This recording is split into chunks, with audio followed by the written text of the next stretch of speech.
कर दी कि टीका नहीं है तो टीका केंद्र बंद हो जाएंगे। खट्टर ने कहा कि अगर टीका 2 लाख ही है तो कोई बात नहीं, एक ही दिन में ना देकर 50-60 हजार ही दिए जाएं तो समस्या नहीं होगी।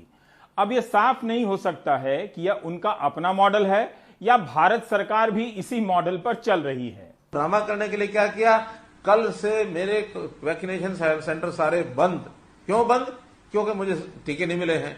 हम कहते हैं टीके तो बाकी प्रदेशों में आपको ज्यादा मिल रहे हैं, आप जैसे बाकी प्रदेश कर रहे हैं। आज हम भी 2 लाख एक ही दिन में लगा करके अपना स्टॉक खत्म कर सकते हैं। हमको पता है कि जितना स्टॉक मिल रहा है हम 50,000 60,000 रोज करेंगे तो ये काम हमारा चलता रहेगा।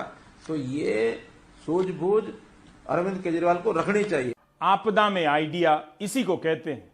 आपदा में केवल अवसर नहीं होता है, आइडिया भी निकल सकता है।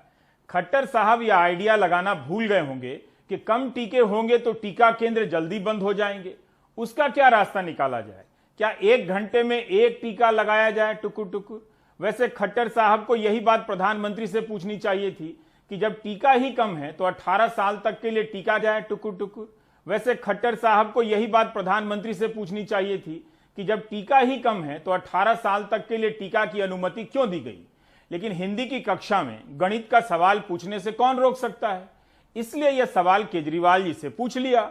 खट्टर की राह पर चलते हुए केजरीवाल एक दिन में 1 ही टीका लगाएं तो दिल्ली का स्टॉक अगले कई साल तक खत्म ही नहीं होगा, टीका भी कम नहीं होगा और दुनिया का सबसे बड़ा टीका अभियान चलता रहेगा।